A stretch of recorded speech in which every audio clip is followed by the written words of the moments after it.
Iya pemirsa, target perbaikan jalan yang sudah ditetapkan oleh pemerintah Kabupaten Jember ialah 1.000 km. Dari Oktober awal Pak, data yang saya dapatkan baru 60 km nih Pak, sisanya masih ada 940 km lagi.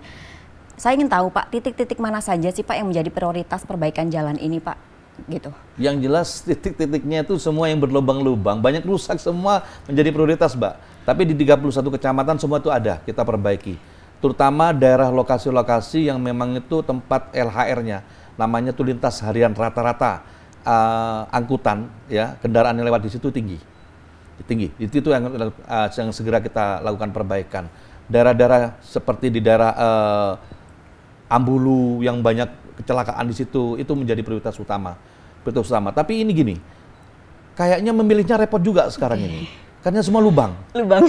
Makanya sampai ada judul 1.000 lubang. Dan 31 kecamatan, kami sentuh semua itu lubang-lubang.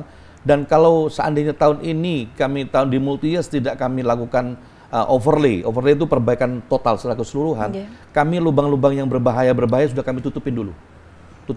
Nanti tahun depan kami lakukan overlay, Mbak. Overlay untuk pembangunan keseluruhan. Tapi untuk keselamatan dulu kami tutupin dulu, Mbak, yang lubang-lubang itu. Gitu. Berarti yang diprioritaskan memang yang berlubang dulu. Berlubang dulu. Yang penting ditutup dulu gitu ya Pak ya? Ditutup dulu. Yang memang anggarannya nggak nyampe, kami lakukan penutupan lubang dulu.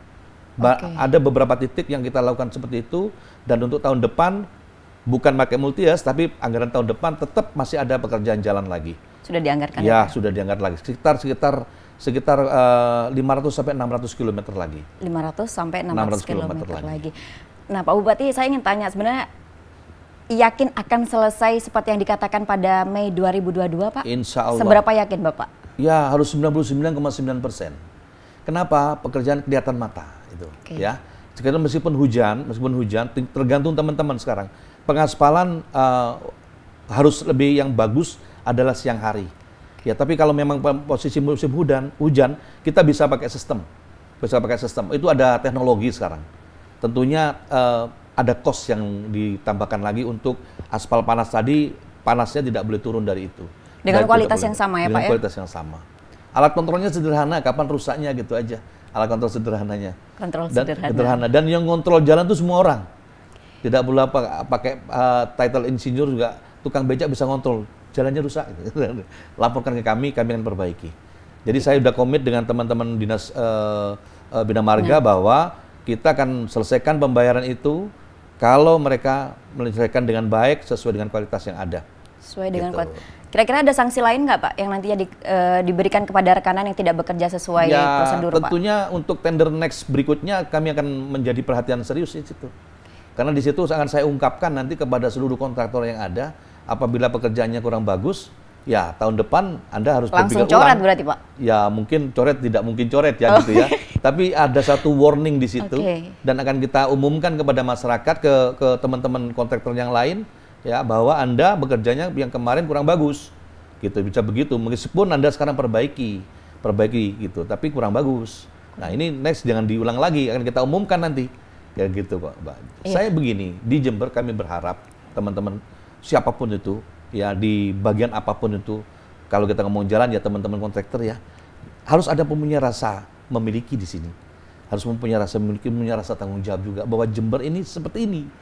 Kita butuh uang dikit ini harus kita maksimalkan mutu yang bagus agar lebih lama lagi sehingga uang kita yang lain bisa dialokasikan di tempat pekerjaan yang lain.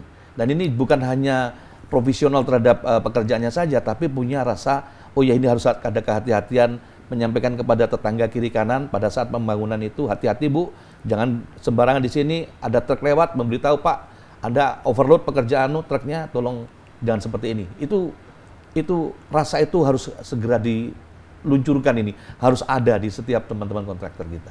Itu ya Pak ya. Nah Pak Endi, ini sangat menarik Pak, 1.000 km di pemerintahan Bapak yang masih 7,5 bulan ya Pak ya.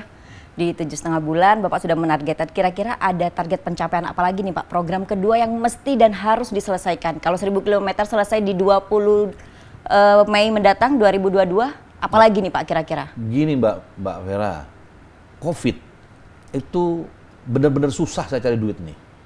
Ya, cari duit ini susah nih, Pemkap ini. Ya apa ini, teman-teman ini penduduk pada susah semua kan. COVID, terus pertanian juga kita jatuh, pertanian kita. Meskipun masih bergerak ya, tapi petani-petani kita belum senang bener lah sekarang ini. Padahal kekuatan Jember adalah pertanian. Terus di sisi lain, Mbak Vera, saya ngelihat laut. Laut kita sampai sekarang ini belum diapa-apakan. Kita punya 80 km laut dari Merubetiri sampai di ujung sana, di Paseban sampai ujung Paseban, Gumumas sana, itu belum diapa-apakan. Dan saya akan melakukan satu terobosan untuk mengambil hasil laut untuk masyarakat Jember. Dan pas juga nih, Jember ini tempatnya nomor 1 stunting.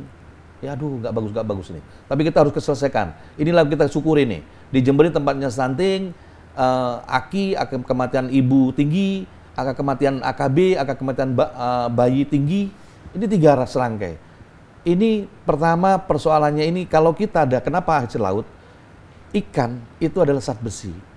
Kalau ini dikonsumsi dengan baik, ini ikut andil yang cukup tinggi, gitu. Makanya hasil laut itu di samping untuk mengurangi kemiskinan kita yang ada di Jember ini, juga hasil laut ini untuk 3 persoalan ini, Mbak.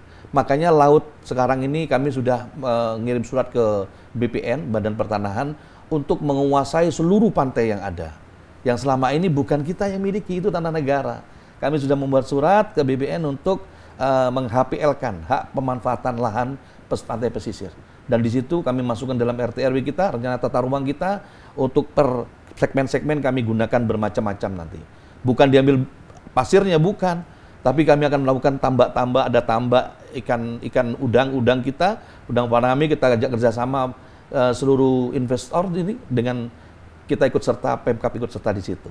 Di samping kita bisa ngambil lautnya, kami juga dapat PAD-nya.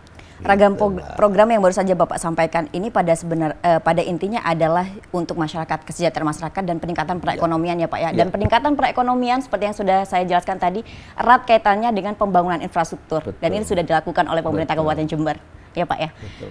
Sekali lagi Pak Hendy, saya ingin dong sebagai penutup harapan Bapak nih Pak, apa ke depannya? Saya ke depan ini yang jelas secara pribadi saya sendiri, saya ingin lebih bermanfaat kepada orang banyak ya. Yang kedua, saya masih belum percaya bahwa Jember termiskin nomor 2 di Jawa Timur. Itu adalah tugas saya dan tugas kita semuanya. Mari kita selesaikan bersama-sama. Saya akan datangi masyarakat Jember tahun 2022, saya akan mulai turun gunung.